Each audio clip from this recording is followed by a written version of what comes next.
जय भीम, नमो बुद्धाय, जय भीम. काय करावं, वेळोवेळी सांगण्याचा प्रयत्न केले पण कोणी समजतच नाही.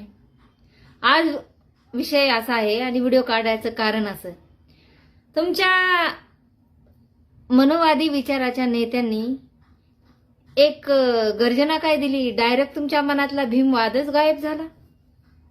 किती मोठमोठाले झेंडे फडकायचे रे घरावर, निळ्या कलरची झेंडे बी उतरले. आरक्षणाचा विषय कुठं, बाबासाहेब मानण्याचा विषय कुठं, हृदयातून बाबासाहेब असा झरकूनच निघला. म्हणलं की लगेच म्हणतात आमच्या समाजाला नाव उठत नाही. मनोवादी विचाराच्या 4-5 डोक्यानं जे केले का त्याच्याविषयी बोलते मी. किती रे तुमच्या मनामध्ये त्यानं द्वेष पेरला, किती वाटोळ केलं समाजाचं. 13% जर 20 किंवा 25% राज्य शासनाकडे हा तुमचा मनोवादी गोरा गोरा पान जर नेता म्हणला असता की साहेब 13% आम्हाला खेळवीत बसण्यापेक्षा 20% किंवा 25% द्या, बुद्ध बांधवांशी माझ्या मातांग बांधवांशी मिळून आम्ही हे जे आहे हे जीवन आम्ही सुंदर करू, शिक्षण घेतील माझे लेकर, असा बोलला असता तर मला नसतं किरं लागलं. मनोवादी तुमच्या 4-5 डोक्यांनी साऱ्या समाजाचं वाटोळ केलं. वेळोवेळी सांगायला तर किती त्रास व्हायला हो माहिती मला. कोण्या व्हिडिओमध्ये मी मातांग बांधवाला गलत बोलले, कोण्या व्हिडिओमध्ये मी मातांग बांधवाला शिवी दिली. मनोवादी नेत्यांच्या डोक्यात जी नाल्या साफ करू करू घाण बसली होती, ती घाण त्याने आपल्या समाजात पसरून टाकली. यापासून सावध राहा म्हणून व्हिडिओ टाकते होते. मी मातांग बांधवाला कधीच गलत बोलले नाही. हा, मातांग बांधवात जे 4-5 डोके आहेत, ज्यांनी मनोवादी विचार, मनोवादी लोकांसोबत राहून साऱ्या समाजाचं वाटोळ करायला, ह्यापासून लांब राहा म्हणाले. कोण्या दिवशी मी गलत बोलले? किती रे तुमचे विचार गलत. एका क्षणातच घरावरले झेंडे उतरले तुमच्या. बाबासाहेब डायरेक्ट तुमच्या घरातले उतरले. म्हणजे विचार करा, मनोवादांनी किती मस्त फिल्डिंग लावली होती. विषय आरक्षणाचा होता, आरक्षणापुरता ठेवायचा. आपण शासनाला मागणी करायची होती 30% द्या, माझ्या बुद्ध बांधव आणि माझा मातांग बांधव मिळून मिसळून आम्ही शिक्षण घेऊ, आमची प्रगती होईल. हा विषय कुठं होता? असं बोलायचं ना आपल्या साहेबांनी, हृदय सम्राटांनी. असं सम्राट झटका येऊन मरू दे त्याचा.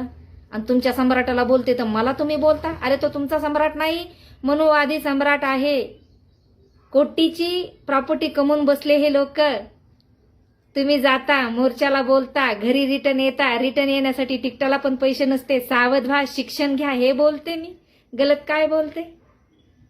आपल्याला कष्ट करायचं आहे, युगानुयुगे आपण कष्टच करतो. कष्टापासून दूर जाण्यासाठी थोडं डोकं वापरा, हे सांगते मी. कोण्या व्हिडिओमध्ये शिवी दिली आपल्या लोकांना? काय पण उठवायचं, त्याची 4-5 लोक मिळणार, त्याच्यात बायका मला ट्रोल करणार. अगं सावध व्हा.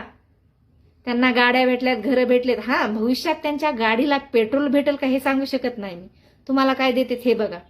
आणि राहिला सवाल माझा, तर मी आरक्षणासाठी माझ्या घरावरला बाबासाहेबाचा झेंडा खाली नाही हो ठेवला, अजिबात नाही काढला. किती 2%साठी डायरेक्ट झेंडेच. अरे कठोर भीमवादी होतात ना तुम्ही. असं बोलायला लागलात की आरक्षणाचा विषय, मग हे आंतरयुद्ध कसं काय लागलं बा? नगं विचारायचं नाही त्याला. समाजामध्ये त्यांना जे आंतरयुद्ध पेटवलं ह्याच्याबद्दल नगं विचारायचं. किती डोक्यात तुमच्या मनोवाद आहे बघा ना. कष्ट करून भाकरी माय माझी भाऊ माझा त्या पाथरगावच्या त्या पाथरी ठिकाणच्या त्या छोट्याशा खेड्यात पोटाला कष्ट करून खात होते. मला झुकवण्यासाठी मला माफी महाग म्हणून त्याच्या घरातला पसारा तुम्ही बाहेर फेकला. घराच्या बाहेर माझे मायबाप काढले, रोडावर फेकला त्यांचा पसारा. घराच्या बाहेर निघाय त्याला मजबूर केलं. किती रे मनोवादी विचारायचे लोक तुम्ही 4-5. मला कीव येते आणि मला राग येत नाही, हा माझा गुन्हा आहे.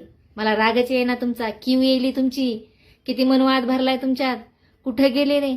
लोकशाहीर अण्णाभाऊ साठेंचा समाज आपला, आणि आपल्या समाजात जर 2%च्या 4%च्या विषयावरून तुम्ही घराच्या बाहेर एखाद्याचं पसारा फेकता म्हणल्याशी मोगलाई झाली. इथं कुठं झाला भीम विचाराचा मांग कुठं झाला? इथं भीम विचाराचा, इथं भीम विचाराचा मांग नाही झाला, हा मनोवादी विचाराचा मांग झाला. घरातले होतात ना तुम्ही. कीव येईली मला तुमची, दया येईली. तुझ्या लेकीला बोलव आणि तिला आम्हाला माफी मागायला शरण यायला. कशामुळं? तुमच्या त्या नेत्यानं माझ्या समाजाचं वाटोळ केलं. त्या काळ्या तोंडाच्यानं, त्या डुकरानं, त्या अशा जीसीपीने दाताच्या माणसानं माझ्या डॉक्टर बाबासाहेब आंबेडकरांच्या घराण्यावर बोट घेतलं, हे बोलते मी. नेत्याला बोलते. अरे कोटीची प्रॉपर्टी कमवून बसले ते, गाड्या घोड्या तुमचं बघा, तिकट्याला पैसा नव्हता तुम्हाला वापस येताना, हे बोलते मी. गलत काय बोलते? किती तुमचे मनोवादी विचाराचे आहेत. एका 2 मिनिटात घरावरले झेंडे उतरले. आरक्षण आणि मागताय कोणाला? ज्यांनी दिलंय. काय सांगते मी? अरे माझ्या पूर्वजाच्या, तुमच्या नाही हा, तुम्ही नाही तुम्ही उच्चवर्णीय हो बामणाचे, तुमच्या नाही. माझ्या पूर्वजांच्या ना गळ्यात गाडगो होतं, ढुंगणाला झाडू होता, त्यांच्या ना आया बहिणीची इज्जत राखण्यासाठी त्यांना ना कर द्यावा लागायचा, आणि एवढी परिस्थिती होती ना माझ्या पूर्वजांची, तुमच्या नाही हा. तुम्ही मनवादी आहात, तुमचं नाही चाललं.